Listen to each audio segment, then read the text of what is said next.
सुनाओ BSE limited अब देखिए 2480 रुपए का प्राइसिंग हमें देखने मिला है। एंड यहाँ पर ना बहुत बड़ी खबर जो कल की डेट में आई थी, जो लाइव चल रही थी, उसके बाद जो रिकवरी हुई है ना, बड़ा सॉलिड रिकवरी हुई है। उसने सारे जो पेन्स थे वो खत्म कर दिया। Hi this is Devan watching traders diary.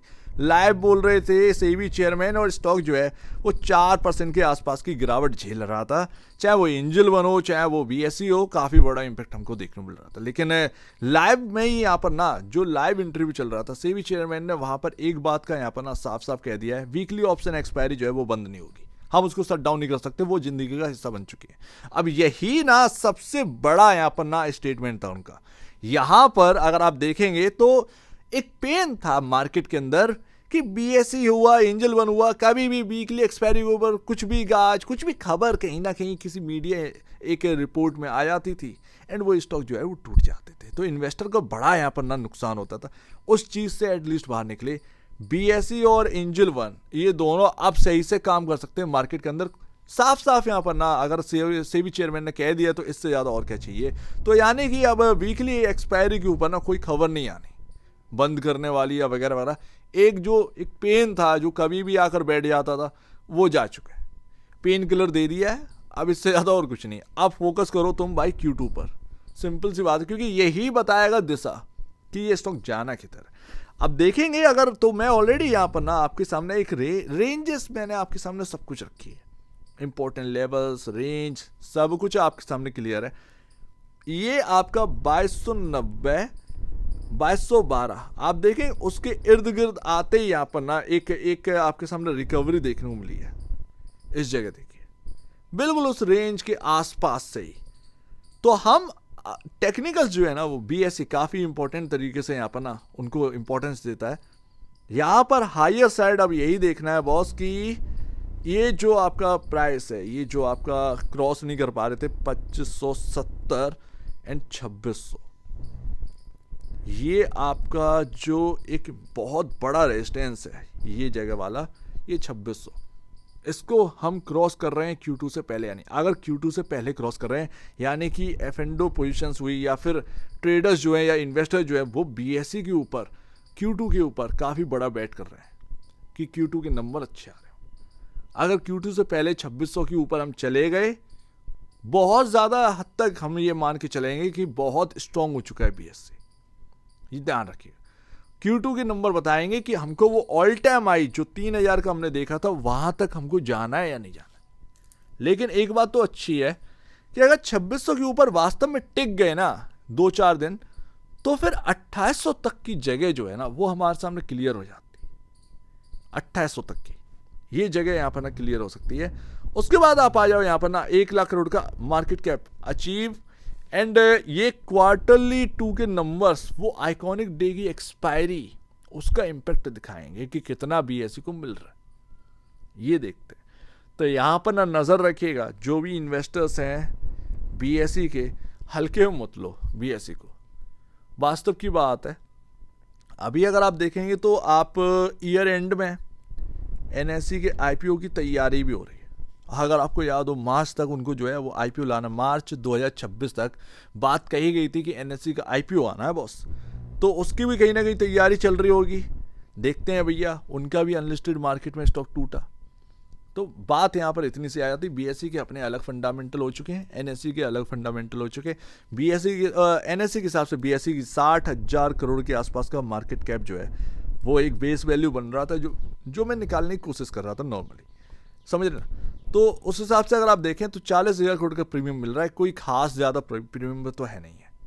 बाकी सब एक्सचेंजेस स्टॉक बेकार हो चुके हैं, भंगार हो चुके हैं, आप ये कह सकते हैं। बट ये दो हैं, ये एक लौता अभी लिस्टेड है बीएसई, इसमें कमाई की जगह है, एनएसई में कमाई की जगह नहीं है। बात यहाँ पर ये आ जाती है। तो इंटरेस्ट जो है वो बीएसई से हट नहीं सकता। एनएसई यार कहाँ 5 लाख करोड़ के आसपास का मार्केट कैप अनलिस्टेड मार्केट में, कहाँ कितना जगह छोड़ दी है, कुछ जगह नहीं है। लेकिन बीएसई देखिए, बीएसई ने वेल्थ बनाकर दी है इन्वेस्टर्स को। इन्वेस्टर हुआ, ट्रेडर हुआ, पैसा बनाकर ले गए। ये सीधी सी बात है। तो इस बात को यहाँ पर ना थोड़ा समझिए जगह कहाँ है पैसे बनाने की, वो बीएसई के अंदर है, एनएसई के अंदर नहीं है पैसे बनाने की, क्योंकि वो आएगा ही इतना वैल्यू पर, आप क्या ही खा पाओगे उसके अंदर। बात यहाँ पर ये आ जाती है।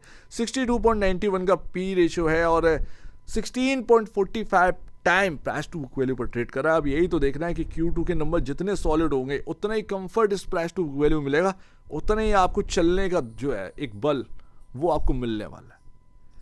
ये आपका इंपॉर्टेंट करता है, Q2 काफी इंपॉर्टेंट करता है वास्तव में अगर आप देखें। बाकी बॉस आ जाओ, हम मूविंग एवरेज के ऊपर है 2290 पर, जो आपका जो ग्रीन लाइन जा रही है ये आपका 50 डे में है 2290 पर है, 2212 पर आपका 200 डे में है, और आप अब यहां पर ना 100 डे में जो ये बैगनी लाइन है 100 डे में, आप इसके ऊपर ही ट्रेड कर रहे हैं। तो स्ट्रांगनेस जो है वो लगातार बनती चली जा रही है बीएसई के अंदर। मेरे हिसाब से यहां पर ना इसको आप ऐसे मत लीजिए कि अरे बस, या ऐसे भी डिमांड मत करो कि बस 10% का सर्किल लग जाए एकदम से बड़ा स्टॉक है, इतना आसान नहीं है, लेकिन हाँ जब चलता है तब चलता है, तो वो सीधी सी बात है। बाकी भैया यहाँ पर ना ध्यान रखिएगा, ये आपको थोड़ा सा ध्यान में रखना है कि भाई असली जो लड़ाई है वो है 2600 और ये जगह 2570। मान लो 2570, 2580, 2600 बहुत बड़ा रेजिस्टेंस है। जब तक ये क्रॉस नहीं होगा 2600, तब तक आपका एक अच्छी रैली स्टार्ट नहीं हो पाई। ये जगह वो है कि धक्का मारकर आपको एकदम से नीचे फेंक दिया जाए, या एकदम से आपका यहां पर ना रिकवरी आए तो एक सॉलिड रिकवरी वो इस तरीके की वो आपको देखने मिले। 2800 तक की फिर जगह बन जाएगी, अगर 2600 के ऊपर टिके तो 2800 तक की जगह बन सकती है। तो ये है, एंड उसके बाद फिर ऑल टाइम हाई में कितना ही दूरियां रह जाएंगी। तो यही तो मैं आपसे कह रहा हूँ, Q2 के नंबर्स वो काफ़ी इंपॉर्टेंट रखते हैं, मायने रखते हैं इस वक्त। एंड बस Q2 के नंबर अगर अच्छे आ गए ना तो फिर क्या ही कहने। और बीएसई को लेकर ना इस मार्केट के अंदर इन्वेस्टर्स एक तरफ, एडवाइजर टीवी वाले एक तरफ, ये पूरा बढ़ चुका है आज की डेट में स्टॉक मार्केट के अंदर, बीएसई वर्सेस एडवाइजर, वो BSE investor versus advisor. Simple सी बात है, बीएसई के लोगों ने कभी बीएसई का साथ छोड़ा ही नहीं। इन्वेस्टर को अगर कोई लार्ज कैप में या फिर हाई बीटा स्टॉक में कोई पसंद है तो सबसे पहले अब आज की डेट में बीएसई ही का नाम आता है। तो ये आपको ध्यान में रखना है। बाकी अब कोई ऐसी खबर मिले वीकली एक्सपायरी वगैरह वगैरह तो उसको बिल्कुल भी इग्नोर कर देना है, आपको वो बात माननी नहीं है।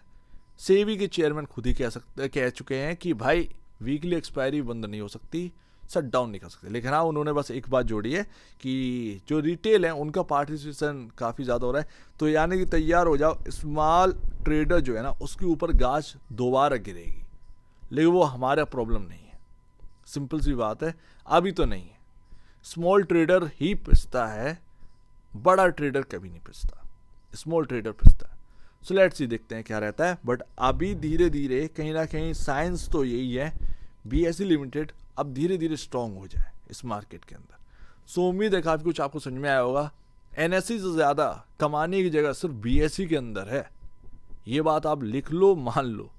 बीएसई के जितने फाइनेंशियल इंडिकेटर, जितना यहाँ पर फाइनेंशियल है, अगर स्ट्रांग होता चला गया ये आपको पैसा बना के दे देगा, लेकिन एनएसई से आप पैसा नहीं बना पाएंगे बड़ा। ये तो हर कोई जानता है, ये हर कोई समझ चुका है। सो उम्मीद है काफ़ी कुछ आपको समझ में आया होगा।